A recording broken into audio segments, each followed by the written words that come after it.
Admiral Daeho Kim stood at the main viewing window of his flagship, watching the stars. The Soul's Pride moved through space like a giant metal whale, its engines humming softly.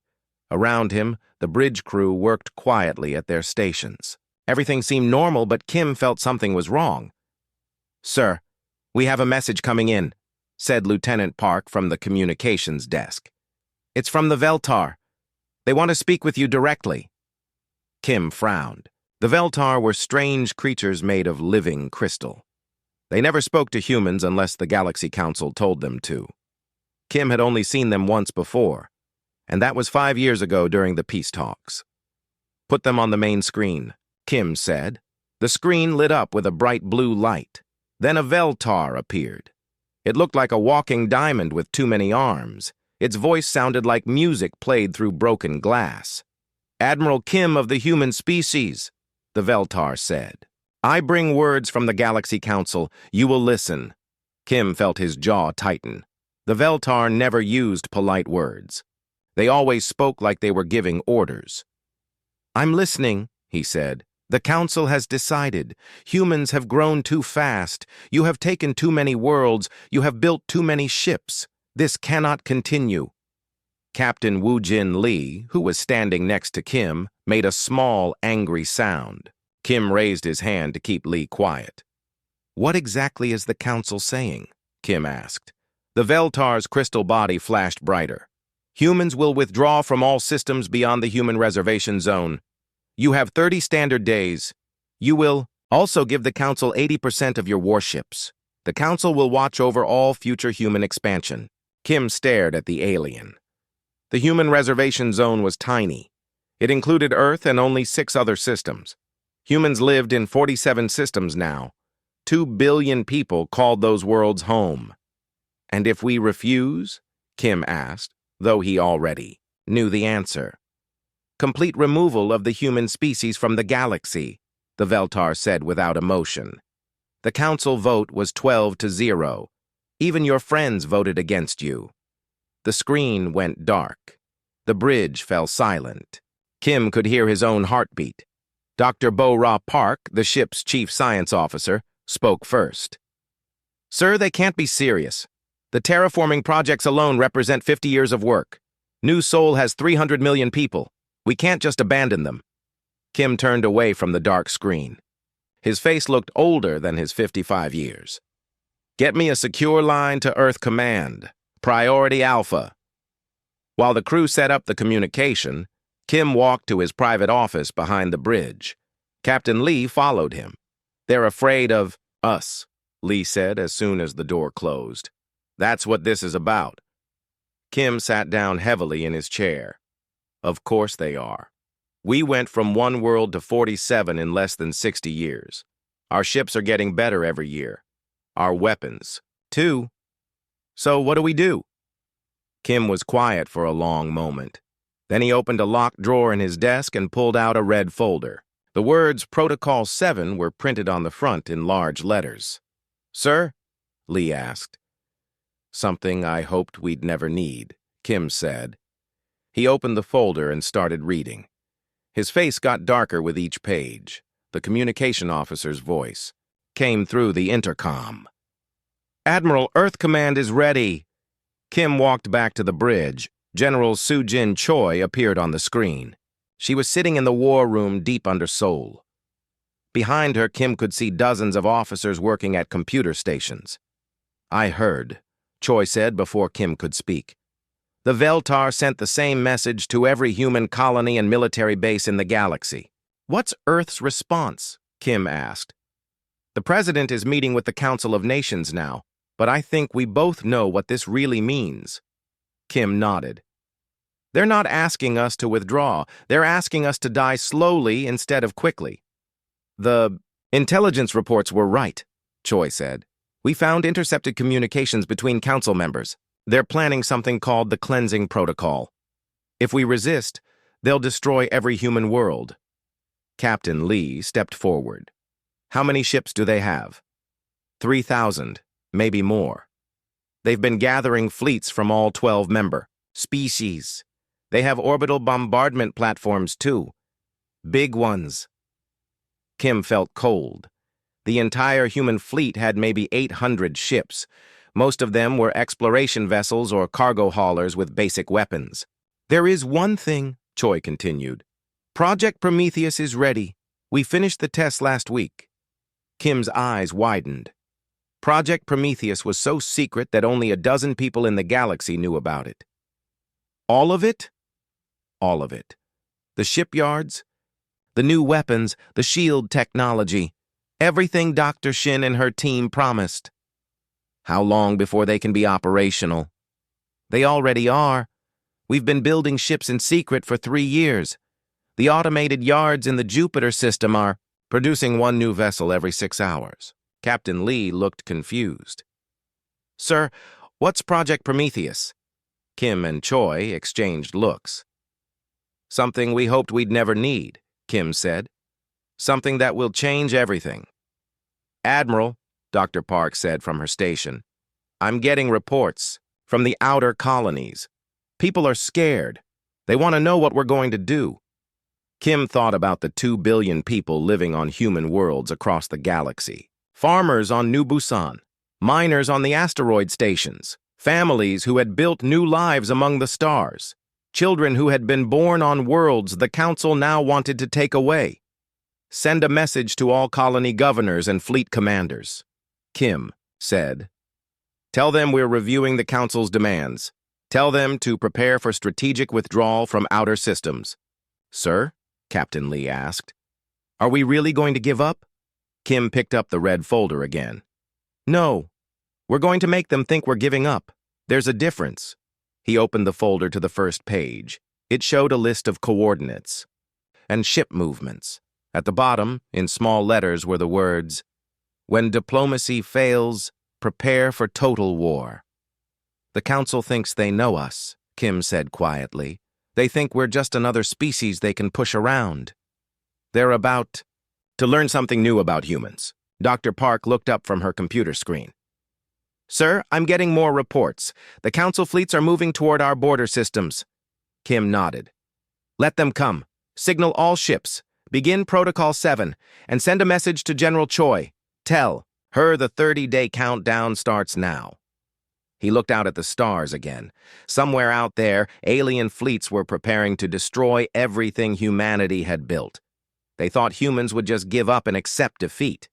They were wrong. HFY War for humanity's survival was about to begin.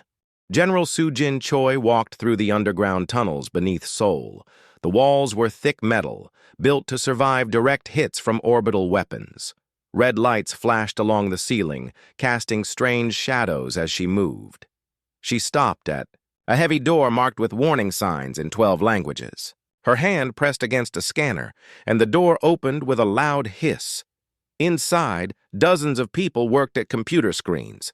The room buzzed with quiet voices and the sound of machines. Status report, Choi said to the man at the central desk. Engineer. Hyunwoo Nam looked up from his screens. His eyes were red from lack of sleep. The Jupiter yards are working perfectly. We now have 450 new ships ready for combat. The singularity bombs are loaded and armed. Choi nodded. And the Council fleets? Moving closer every day. They think we don't know they're coming. Nam switched his screen to show a star map. Red dots marked enemy ships moving toward human space.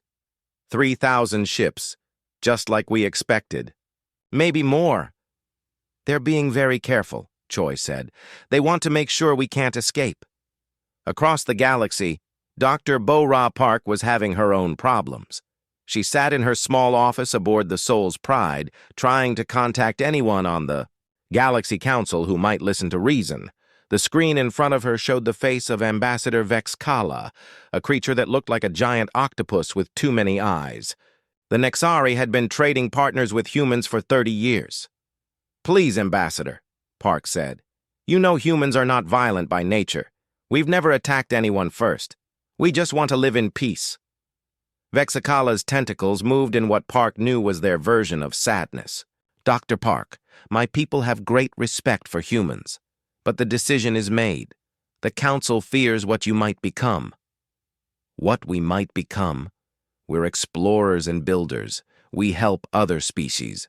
You learn too fast, Vexkala said. Your technology grows too quickly. 50 years ago, you had no spaceships. Now you have cities on dozens of worlds. The Council has watched many species. None grow as fast as humans. Park felt frustrated. So you're going to destroy us because we learn quickly? The Council believes humans will eventually challenge our authority. Better to stop this now, while it can be controlled. The screen went dark. Park put her head in her hands. Even their friends wouldn't help them.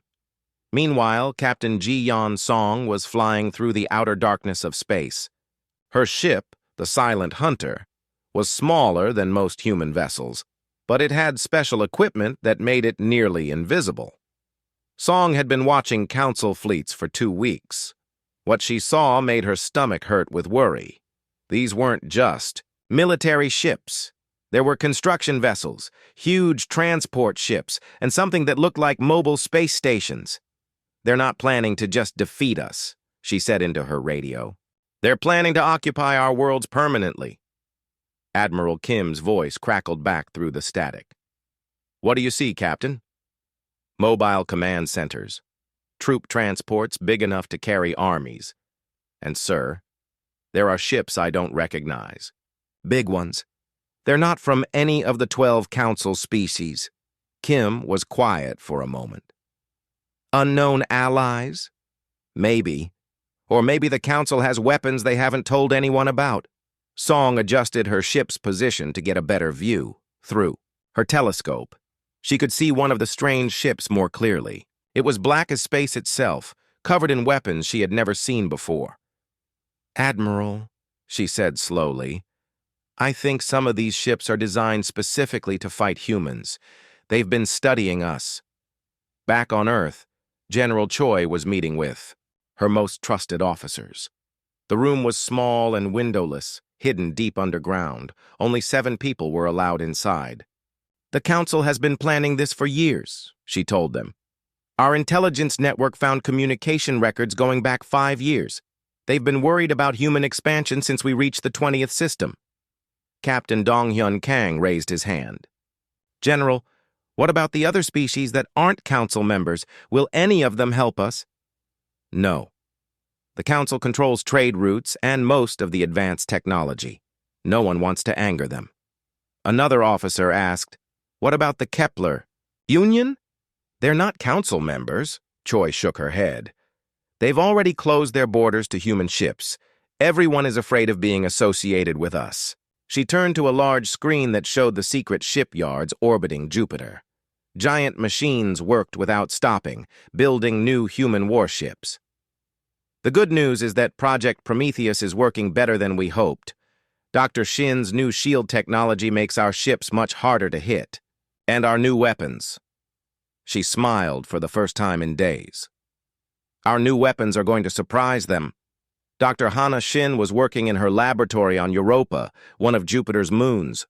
Around her, dozens of scientists tested new equipment. The room was filled with the sound of machines and the smell of hot metal.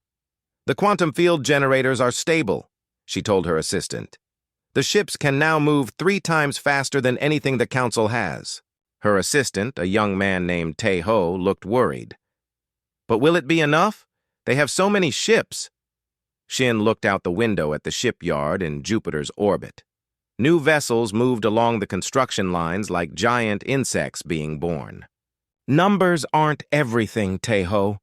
We've learned things about physics that the Council species gave up trying to understand centuries ago.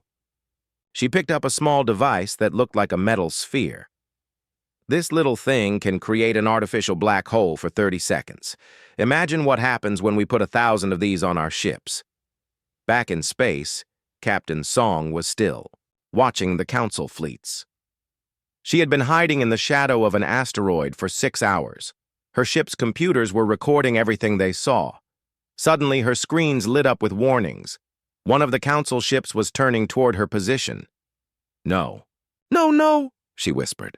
Her hands moved quickly over the controls, activating her ship's stealth systems. A voice came through her radio, speaking in the harsh language of the Krextai. Song couldn't understand the words, but she knew they had found her. 3 Council. Ships started moving in her direction.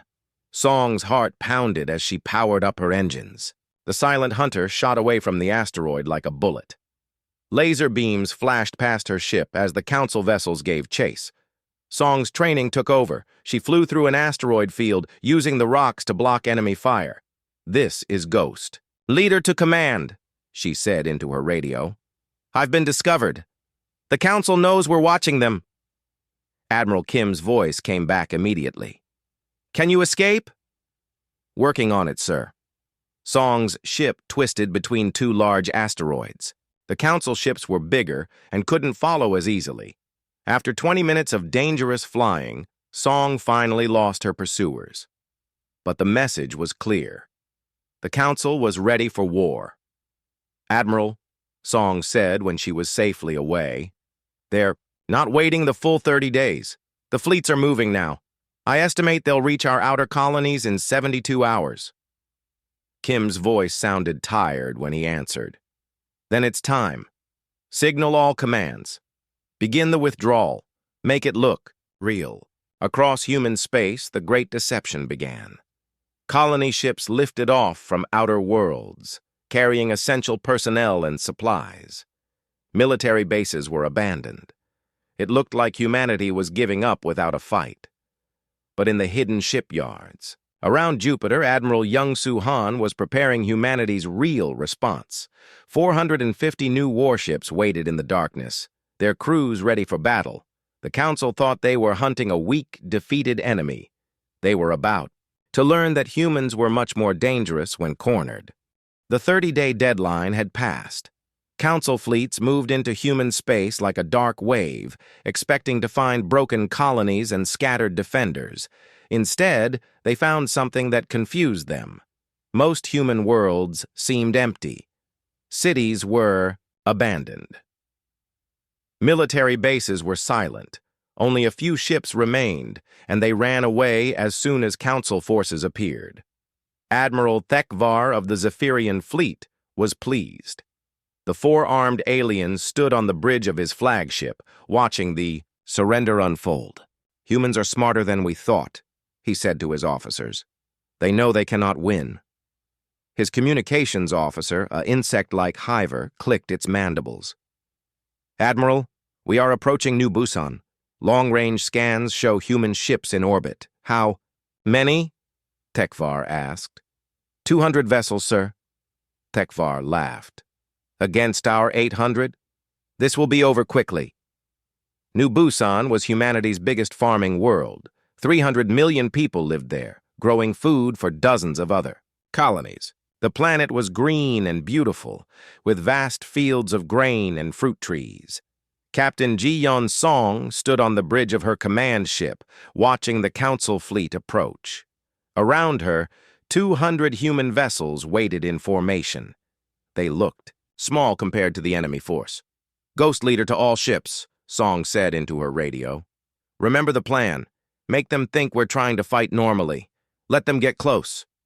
Colonel Min-ho Yoon was on the planet's surface, commanding the ground defenses. His soldiers were hidden in bunkers and underground tunnels. Most of the civilians had been evacuated, but many had refused to leave their homes. "Colonel," one of his officers said, "the Council ships are starting their attack run." Yoon looked up at the sky through his bunker's window. He could see bright flashes of light as the space battle began above them. "All units, prepare for orbital bombardment. Remember, we only need to hold for 6 hours." In space, the battle looked like it was going exactly as the Council expected. Human ships fought bravely but were clearly outmatched. Song's vessels used hit-and-run tactics, striking quickly and then running away. Admiral Tekvar watched the battle with satisfaction. "The humans fight well, but they cannot match our firepower. Order the bombardment ships to target the planet's cities." But something was wrong. Every time his ships got close to the human fleet, strange things happened. Human vessels would suddenly disappear. only to reappear behind Council ships. Their weapons seemed more powerful than intelligence reports suggested. "Sir," his tactical officer said, "we've lost contact with Squadron 7. "What do you mean, lost contact?" "They were pursuing human raiders near the asteroid belt. Then their signals just stopped." Captain Dong-hyun Kang smiled grimly as he watched the Council squadron disappear into the asteroid field. His Corvette squadron had led them into a trap. Hidden among the rocks were devices that looked like simple mining equipment. "Detonate the mines," Kang ordered. The asteroids exploded in chains of brilliant light. But these weren't normal explosives. Dr. Shin's quantum mines created tiny black holes that lasted only seconds, long enough to swallow entire ships. 27. Council vessels vanished in moments, pulled into artificial gravity wells that crushed them like paper. "This is Reaper Squadron to Ghost Leader," Kang reported. "Package delivered. Enemy Squadron 7 is no longer a problem." Song's voice came back over the radio. "Understood, Reaper Leader. Begin Phase 2. Back in the main battle, Admiral Thekvar was getting worried. His 800 ships should have crushed the human defenders easily. Instead, he was losing vessels at an alarming rate. "Status report," he demanded. "We've lost 86 ships, sir. The humans have lost only 12. "That's impossible. Their weapons aren't that advanced." His science officer, a floating jellyfish-like creature, spoke in a trembling voice. "Admiral, I'm detecting unusual energy signatures from the human ships. Their technology appears to be different from our intelligence reports. On the surface of New Busan, Colonel Yoon received reports from his scouts. Sir, Council dropships are landing outside the capital city. Thousands of troops." "Let them come," Yoon said. "Our job isn't to stop them. Our job is to make them think they're winning." The Council ground forces moved through the empty streets of New Busan's capital. The buildings were abandoned, but intact. It looked like the humans had fled in panic. General Korth of the Bruthan army was suspicious. The Bruthan looked like walking tanks, covered in natural armor. "This is too easy," he growled to his officers. "Where are the human defenders?" His question was answered when the first underground bunker opened fire. Human soldiers appeared from hidden positions, using weapons that fired beams of pure energy. The Bruthan troops, expecting conventional warfare, were caught completely, off guard. In space, Captain Song's plan was working perfectly. The Council fleet had been drawn into the exact position she wanted. The human ships seemed to be losing, pulling back toward the planet in apparent retreat. "All ships," Song said. Quietly, "the trap is set. Captain Kang, are your special packages in position?" "Affirmative, Ghost Leader. All 100 singularity bombs are placed and ready." Admiral Thekvar saw his chance. The human fleet was retreating toward their home planet. If he could destroy them here, the war would be over. "All ships advance! Surround the human fleet! Don't let any escape!"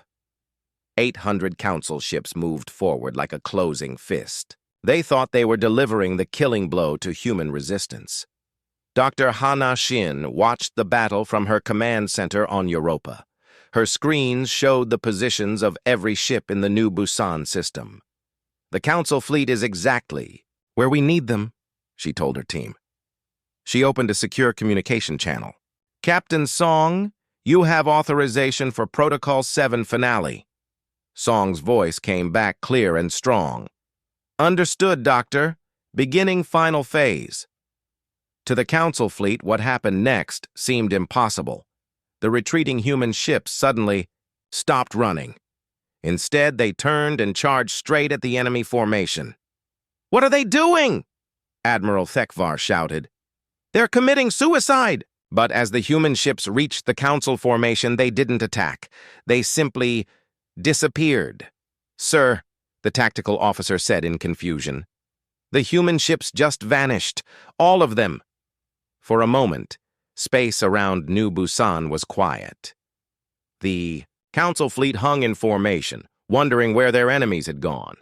Then Captain Kang's voice echoed across all communication frequencies. You wanted to see human fire? Here it is. 100 singularity bombs detonated simultaneously throughout the Council fleet. Each device created an artificial black hole that lasted exactly 30 seconds, long enough to swallow everything within a kilometer. The effect was devastating. Massive Council battleships simply ceased to exist, pulled into gravity wells that crushed matter down to nothing. Smaller vessels were torn apart by tidal forces. Admiral Tekvar watched in horror as his flagship was pulled toward one of the black holes. Emergency jump! Get us out of here! But the gravity wells interfered with their jump drives. Ships that tried to escape were torn apart between dimensions.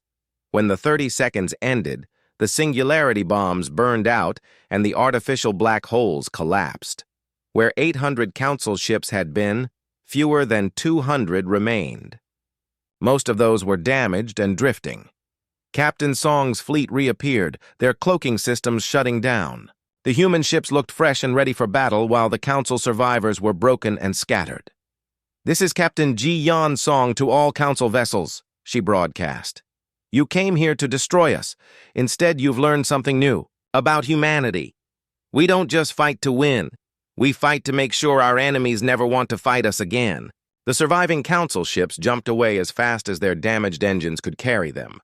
In less than 6 hours, humanity had won its first major victory against the Galaxy Council. But both sides knew this was just the beginning. The Council had been humiliated, and they would be back with everything they had. The real war was about to begin. The Galaxy Council's emergency meeting took place on Nexus Prime, their capital world. 12 different alien species gathered around a massive circular table, their faces showing fear and anger. Supreme Chancellor Kexathara, a tall reptilian creature with golden scales, slammed her clawed hand on the table. 600 ships! Gone! How is this possible? The military commanders shifted uncomfortably. Admiral Tekvar, one of the few survivors from New Busan, spoke with a shaking voice. Their technology is beyond what we expected. They created artificial black holes. Our ships were simply erased. Impossible, growled General Vorth of the Krexian Empire. No species has that kind of power. The humans do, Tekvar replied quietly. Chancellor Kexathara looked around the table at the other species leaders. The Council has faced many enemies over 500 years. We have never been defeated like this. These humans must be destroyed. Completely. The Nexari ambassador Vexkala waved his tentacles nervously. Perhaps we should reconsider. Maybe we can negotiate. No. Kexthara's voice echoed through the chamber.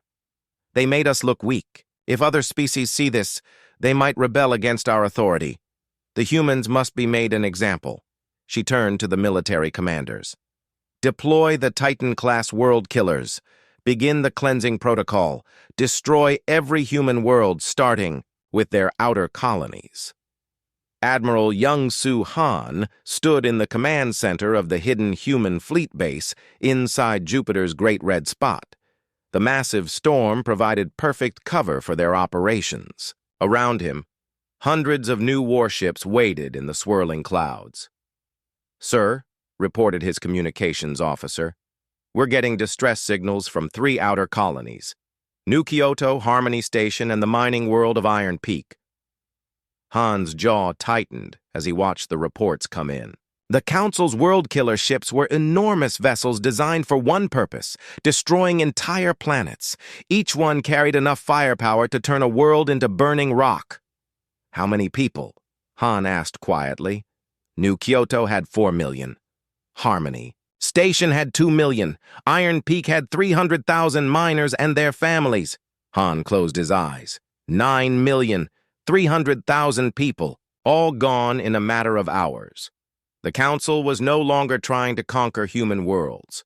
They were trying to wipe out humanity completely. Sir, another officer called out. Admiral Kim is requesting immediate communication. The main screen showed. Admiral Dae-ho Kim aboard his flagship. Behind him, Han could see crew members working frantically at their stations. "Young-soo," Kim said, his voice heavy with grief. "You've seen the reports?" "Yes, sir. 3 worlds gone. The Council isn't playing games anymore." Kim nodded grimly.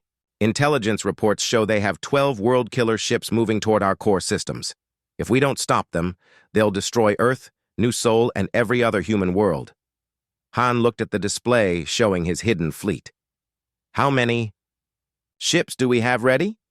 2,000 combat vessels, all equipped with the new technology. Dr. Shin says the quantum field generators are working perfectly. And the special weapons? Kim smiled for the first time since the colonies were destroyed. "Captain Bay's stealth destroyer is already in Council space. She's been very busy." Captain Yoon-ji Bay piloted her ship, the Shadow of Earth, through the darkness between stars.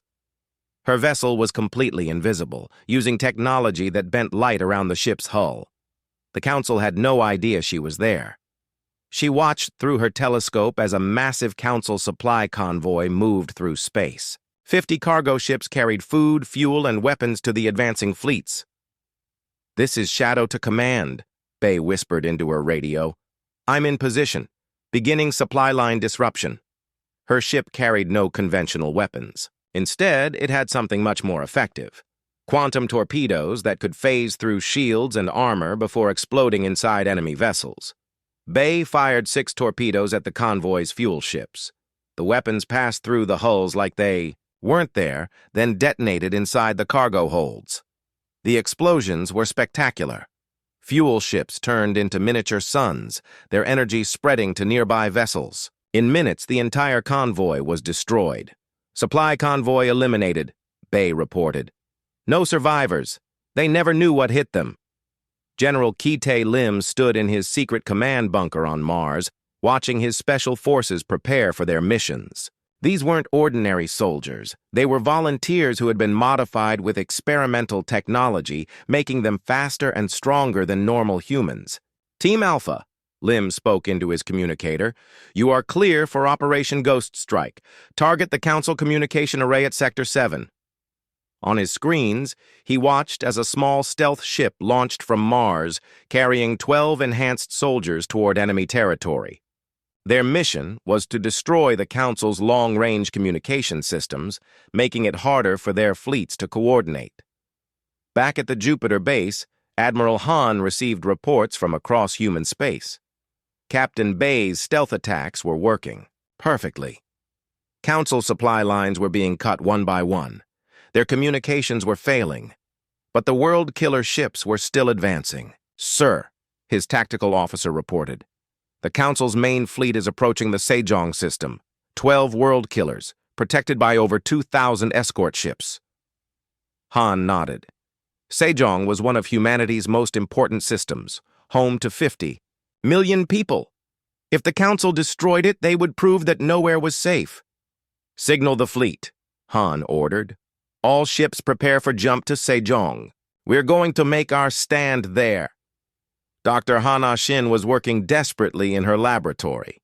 The quantum field technology was working well, but she needed something more powerful to stop the world-killer ships. "The calculations are complete," she told her team. "If we can create a quantum cascade reaction, we can disable their shields completely." Her assistant, Tae-ho, looked worried. "Doctor, the energy requirements are enormous. We'd need to channel power from our entire fleet. Then, that's what we'll do," Shin replied. "Upload the new software to all ships. When Admiral Han gives the order, every vessel in our fleet will link their power systems together." The Council fleet arrived at Sejong expecting another easy victory. 12 massive world-killer ships moved toward the planet like metal mountains. Each one was 5 kilometers long and covered with enough weapons to crack a planet in half. Admiral Drexcoll commanded the fleet from his flagship. The 6-eyed creature had destroyed dozens of worlds for the Council over his long career. "Begin orbital bombardment," he ordered. "Turn this world to glass." But as the world-killer ships powered up their planet-destroying weapons, something unexpected happened. Space around Sejong suddenly filled with human ships. Not the few hundred vessels the Council expected, but 2,000 gleaming warships that appeared from nowhere. They moved in perfect formation, their hulls shining with energy fields that made them look like metal ghosts. "Impossible," Drexcoll whispered. "Where did they come from?" Admiral Han's voice echoed across all communication channels. "This is Admiral Young-Soo Han of the Human Defense Fleet. You came here to destroy our world and our people. Instead, you're going to learn why that was a very bad idea." The human fleet attacked like a single organism. Their ships moved faster than anything the Council had seen, weaving between enemy vessels like deadly dancers. The new quantum weapons passed through Council shields as if they didn't exist. But the real surprise came when Dr. Shin's quantum cascade system activated. Every human ship linked together, creating an energy web that covered half the star system. The combined power was channeled into a single, devastating attack. The quantum cascade hit the world-killer ships like an invisible hammer. Their massive shields flickered and died. Their armor began to crack. These vessels that were designed to destroy planets suddenly found themselves helpless against human technology. "All ships," Han ordered. "Concentrate fire on the world killers. Show them what happens when they threaten our families." The battle of Sejong lasted only 3 hours. When it was over, all 12 world killer ships were destroyed. Of the 2,000 Council escort vessels, fewer than 300 escaped. Admiral Drexcoll died with his flagship, still unable to understand how humans had become so powerful so quickly. As the surviving Council ships fled toward their own territory, Admiral Han sent a message that was heard across the galaxy. The Council wanted to show the galaxy what happens to species that defy them.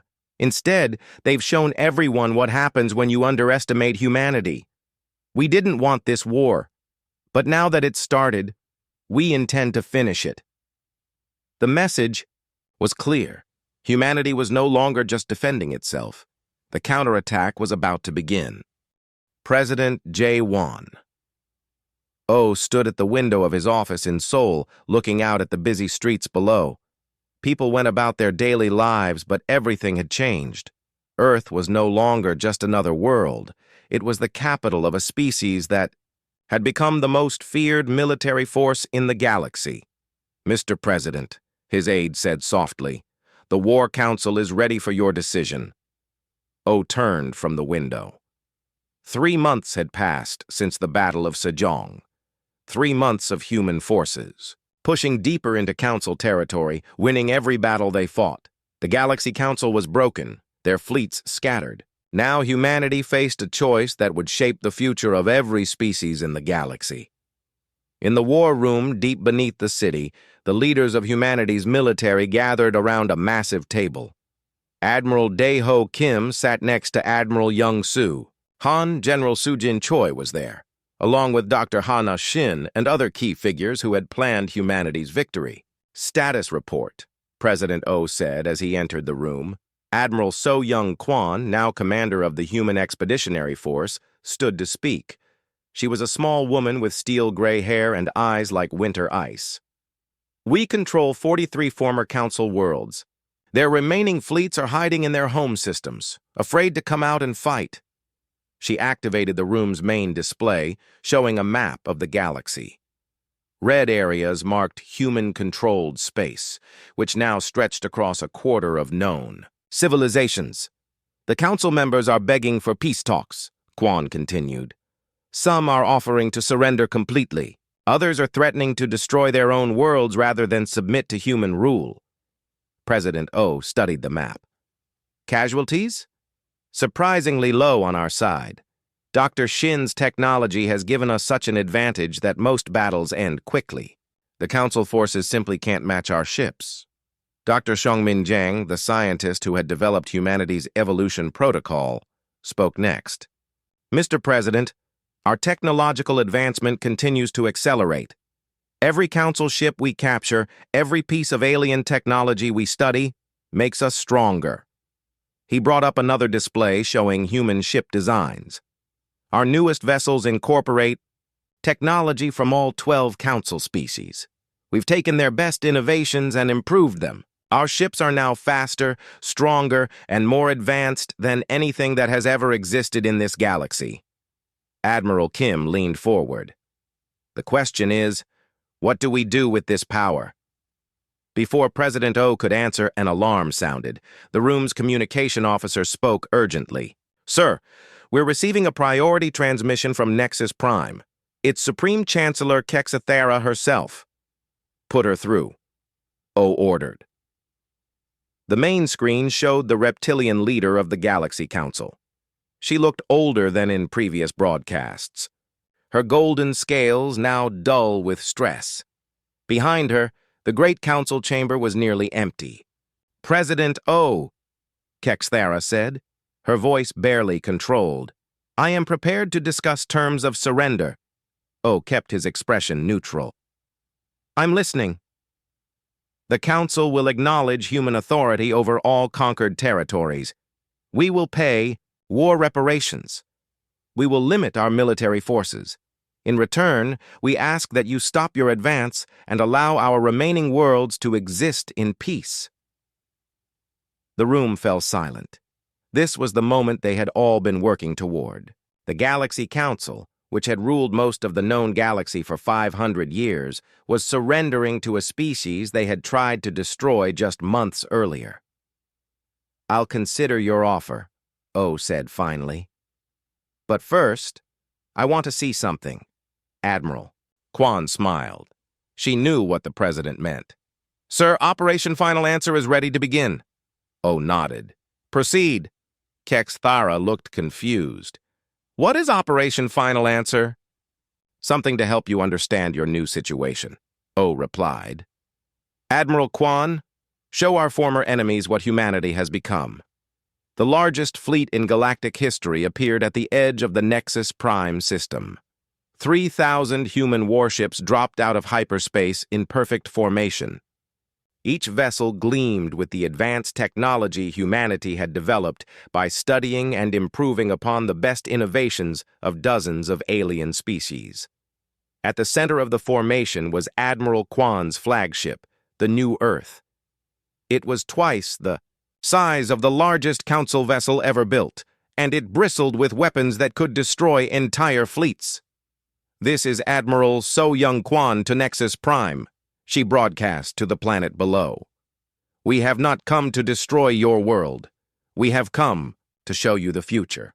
On Nexus Prime, panic spread through the remaining council forces. Their defense fleet numbered only a few hundred ships, most of them damaged survivors from previous battles. Against 3,000 of humanity's most advanced vessels, they had no chance at all. But the human fleet didn't attack. Instead, they took position around the planet and waited. Supreme Chancellor, Admiral Quan continued, your species have ruled this galaxy for 5 centuries. You grew comfortable in your power. You forgot what it was like to face a real challenge. When humanity appeared, you saw us as a threat to be eliminated, rather than a species to learn from. On the surface of Nexus Prime, billions of aliens watched, the sky in terror. The human ships were visible even in daylight, casting shadows over entire continents. You made a mistake, Quan said. You assumed that because we were new to space, we were weak. You forgot that new species often have new ideas. You tried to destroy us because we learned quickly and grew fast. Instead, you taught us that the galaxy is ruled by strength. Supreme Chancellor Kexathera stood in her command center, surrounded by advisors and military leaders. All of them looked defeated. What do you want from us? She asked. President O's voice came from speakers throughout the Council Command Center. We want to end this war, but we want to end it in a way that ensures it never happens again. He paused, letting his words sink in. The Galaxy Council will be dissolved. In its place, we will create the Galactic Federation. Every species will have a voice. Every world will have rights. There will be no more empire ruling over others through fear. And if we refuse? Kexathera asked. Though they both knew she had no choice, O's voice remained calm but firm. Then we will do what you tried to do to us. We will remove your ability to threaten anyone, ever again. The difference is we actually have the power to do it. Admiral Kwan added, "Our scientists estimate it would take 6 hours to disable every military installation in your home systems, 12 hours to occupy all your important worlds. The choice is yours." Dr. Zhang's voice joined the conversation. "We didn't want to become conquerors. We wanted to explore the galaxy and make friends with other species. You forced us to become warriors instead. That was your choice, and now you have to live with the consequences." The negotiation took 3 days. In the end, the Galaxy Council agreed to every human demand. The old empire would end. The new Galactic Federation would be based on equality and cooperation instead of domination and fear. When the signing ceremony took place, representatives from over 100 species attended. Most of them had been subjects of the Council Empire. Now they would be free citizens of a galactic democracy. Admiral Daeho Kim stood on the observation deck of his flagship, watching the ceremony on Nexus Prime. A junior officer approached him. "Sir," the young woman said, "did we win?" Kim was quiet for a long moment, thinking about the question. "We survived," he said finally. "The Council tried to destroy us because they feared what we might become. They were right to be afraid, but not for the reasons they thought." "What do you mean, sir?"